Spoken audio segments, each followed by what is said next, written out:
Hello viewers, welcome back to a new video and sorry for the late due to some technical problems. আজকে আবার নতুন কিছু topic নিয়ে চলে আসলাম। আজকে টপিক হলো Xiaomi K50 Pro and Poco F4 এর নতুন মডেল, WhatsApp এর নতুন ফিচার্স এবং Samsung Galaxy A52s এর RAM বাড়ানো সম্পর্কে। So let's get started. Poco এর অফিসিয়াল ওয়েবসাইট থেকে কিছু ইনফরমেশন পেয়েছি। তারা তাদের ওয়েবে লিখেছে যে Poco F3 এর হাত ধরে আসতে চলেছে Poco F4, যার সাথে থাকছে 898 এর Snapdragon। Oh my god! Wow! Xiaomi Qualcomm-এর একটি নেক্সট জেনারেশনের ফ্ল্যাগশিপ চিপসেট তৈরি করতে যাচ্ছে। কয়েক সপ্তাহ আগে Mi12 এবং Mi12 Ultra-কে কিউপিড এবং জিউস এর কোড নেম প্রোভাইড করা হয়েছিল, যা Xiaomi নিজস্ব MI কোড নিশ্চিত করেছিল। কোম্পানির পরিকল্পনা সম্পর্কে আরও কিছু তথ্য পেয়েছি।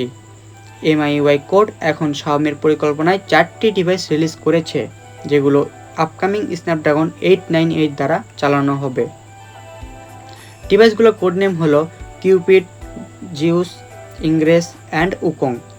অ্যাজ প্রিভিয়াসলি মেনশনড, কিউপিড এবং জিউস হলো Mi12 এবং Mi12 Ultra। মনে করা হয় যে ইংরেস রেডমি K50 বা সম্ভবত রেডমি K50 Pro হতে পারে, আর উকং একটি পোকো ডিভাইস হতে পারে। অফিসিয়াল ওয়েব থেকে আরও ইনফরমেশন রিভিল হলে তা পরবর্তী ভিডিওতে জানিয়ে দেওয়া হবে। One of the most recent trends in the Android smartphone world is adding virtual RAM capabilities to devices by software update. China company তাদের কিছু মডেলের জন্য এটি করেছিল, এখন স্যামসাংয়েও এই গেমটিতে ঝাঁপিয়ে পড়েছে। গ্যালাক্সি A52s 5G এর লেটেস্ট আপডেটে এই বৈশিষ্ট্যটি রয়েছে, যাকে স্যামসাং র্যাম প্লাস বলা হয়। এটি এনেবল করলে আপনি ফোন স্টোরেজ ইউজ করে 4GB এক্সট্রা ভার্চুয়াল র্যাম পেতে পারেন। এটি চেঞ্জলগ অনুসারে ক্যামেরা স্টেবিলিটি ইমপ্রুভ করে। শেষের টপিকটি হলো হোয়াটসঅ্যাপ নিয়ে।